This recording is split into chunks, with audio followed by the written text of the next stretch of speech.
चुनौतियां, रास्ते, स्थान। आज हमारा देश भले ही विकास की सीढ़ियां बहुत तेजी से चढ़ रहा हो, लेकिन इस विकास के साथ साथ हम अपनी धार्मिक आस्था को भी खोते जा रहे हैं। अब आप कहेंगी, यदि ऐसा होता तो हमारे जितने भी धार्मिक स्थल हैं, वहाँ इतनी बड़ी संख्या में भक्तों की भीड़ हमेशा क्यों उमड़ती रहती है? हाँ, ये बात भी सही है कि जितने भी हमारे धार्मिक स्थल हैं, वहाँ कभी भी किसी भी मौसम में चले जाइए, पैर रखने की भी जगह बामुश्किल से मिल पाती है। क्या आपने कभी इन स्थानों पर आने जाने वाले भक्तों की मानसिक स्थिति का जायजा लिया है? इन सभी भक्तों में यदि सच्चे भक्तों की गणना की जाए तो मात्र 5% ही भक्त ऐसे मिलेंगे जो वास्तव में अपनी भक्ति और आस्था के साथ इन धार्मिक स्थलों पर अपने कदम रखते हैं। बाकी केवल मनोरंजन मात्र के उद्देश्य से इन स्थानों पर घूमते नजर आते हैं, जो हाथों में मोबाइल लिए सेल्फी लेते यहाँ वहाँ मटर गश्ती करते नजर आते हैं।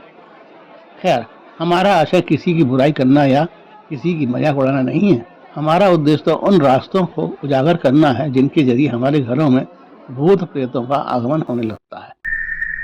किसी ने ठीक ही कहा है कि बुरा जो देखन मैं गया, बुरा न मिलिया कोई, जो दिल खोजा आपना, मुझसे बुरा न कोई।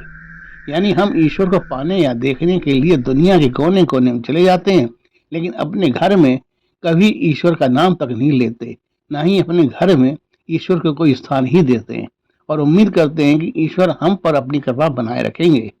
तो जनाब, कुछ पाने के लिए कुछ तो देना ही होता है ना। जब आप किसी को खुश रखेंगे तो वह भी आपको खुश रखने का प्रयास। अब आप कहेंगे कि प्रभु का जाप करने के लिए इस भागम भाग की जिंदगी में समय ही नहीं मिल पाता। ऐसा नहीं है कि ईश्वर आपसे यह कहता हो कि पहले हमारे सामने बैठकर 1 घंटा मेरा नाम जपो, फिर अपने काम पर चलो। भक्ति कहीं भी किसी भी प्रकार से की जा सकती है। उठते बैठते, चलते फिरते आप कहीं भी उसका नाम जप सकते हैं।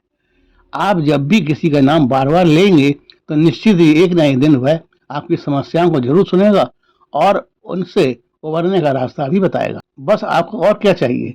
यदि घर में सुख शांति स्थापित रहेगी तो निश्चित ही आपके लिए ये पूंजी अन्य पूंजियों में सबसे बड़ी पूंजी होगी। इस छोटी सी बात को अगर आप गांठ बांध लेंगी तो निश्चित ही खुशियां आपके कदम चूमेगी।